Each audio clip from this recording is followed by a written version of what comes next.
Currently on the bus to Johannesburg and going to Soweto on the ground to see what's going on exactly there for ourselves here in South Africa. Still talking about revolution, and I'm in revolutionary Soweto. We're uprising.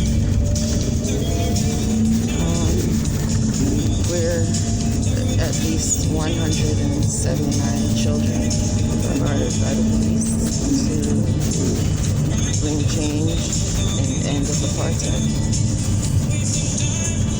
Okay, so where was it going on?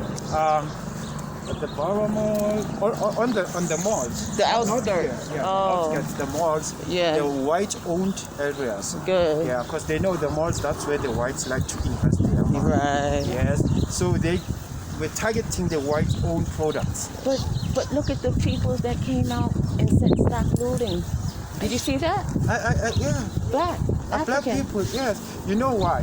Because someone had promised them something that by passing that message, gonna make you rich, guys. Stop these people from looting. We will give you something. That's how it is here in South Africa. You have to bring everyone along, not just yourself. Even I was showing my other friends that I have the photos of the whites looting, but the media didn't want to show. Of course that not.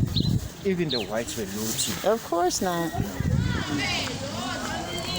So it was met by the former wife. The ambulance. I'm so he's waiting. I'm asking to be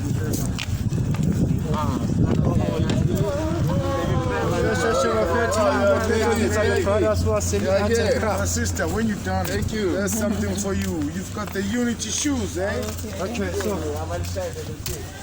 you see, come and see some. There's Mama Win on the top photo and the bottom one. That's that Nelson Mandela when he was released from the prison while he arrived here. And then, and here when he died in 2018, you can see it's written R.I.P. Kaka with his fist. Then those are his poems. His what? Poles? Yeah. The words that he likes to say the most. Oh, okay, on the wall. Yeah. Then once you get take a nice photo so that you can even see the yeah. The grandson of the late Walter Sisulu, Mama Albertina Sisulu. So what happened? Should I carry on with that? Yes, please. So what had happened then? So as the gate was opened, when the school children decided to go and embark, the police started to panic. So they were like sandwiched. When they looked behind them, they saw that the group of school children from Orlando West High, that's where Antoinette Sithole, she used to study. And the task of Antoinette, it was to make sure that Hector Peterson, he gets home safely, because he was 12 years of age. He couldn't manage to pass this busy road alone. There must be someone who must escort him. But due to that, they were cousins. Normally, Antoinette Sithole, she will walk him from that corner up until to these traffic lights, and then once he passed, she will turn back to extension To go home. So that was her daily task. Right. During that 1976, 2016, she forgot that she had to take Hector Peterson to pass the street. So she was fascinated to see the group of school children chanting struggle song, Nkosi Sikelel, God bless our Africa. Yeah. It was in a national anthem by then. It was a struggle song. So once they left the school, they forget Hector Peterson. And Hector Peterson, he was a minor student. He didn't know what was happening. As the police, since that the students were closing in them, they started to panic and open live rounds of ammunition. So that's where the young man Hector Peterson, he was shot. And by that time, Zolile Makubo, which is Mbuisa, he was standing on that peak. He had the gun sound for the second time now. And he heard the school children saying, "Oh no, bamtubulile," which means they had shot him. And he became curious, wanted to see what was happening down there.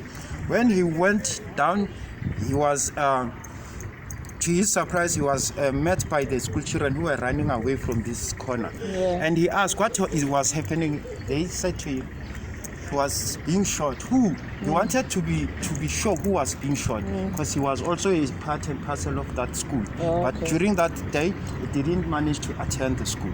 So as he reached that corner, he could see the students were now scattered all over, running for their life, jumping over Hector Peterson's body. And Hector Peterson already was lying flat on the ground, and no one was willing to pick him up. But Misa Makubo decided to pick him up and ran with Hector Peterson. This one. This is still the Orlando West High, and this one is the Pepini Secondary School. This school, it has two versions of the classroom. This one was built when Mandela was released from prison. And I will show you the original classes. Okay. Yeah, the old ones, it's like a Robben Island prison cells. Really? So, even when I grew up, I would always come and stand on the school and look at the classes and say, Mama, why she was still alive? These classes, they look like the prison. Why they are like this? She said, no, my son, I used to study here. They were treating us like prisoners. That's what they do all over the world. Yeah, they were taught as prisoners here. If you don't want to do what they're telling you to do, you are in trouble. So, once we get here, you can see now the township start to change. Yeah. This side is the middle class. This side, first class living. So, the father of the nation, Mr. Nelson Mandela, he was also trapped in the pool of confusion, because when he came out from the prison, he said, I'm not going to leave you guys. But to our surprise, when he was inaugurated, they promised him a fancy life, pleasure life, I mean to say, and a mansion in Santin.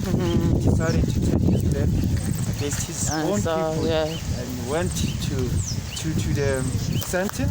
And once he settled in Santin, even us, now we started to ask questions about that Nelson Mandela. Now there were two stories of the versions of Mandela. We said, that's not Mandela. Mandela wouldn't behave like this. He fought for his people. Yeah. Now why is he going to Santin and sitting there with the whites? So we were busy convincing each other that maybe when they were busy in prison with the Coriesa Commission, that's where they promised him the promised land, that you control your people. Give you house, nice life. You don't have to work, everything will be covered. You know? So when he came out, he didn't give a care about us. Concessions. Yeah.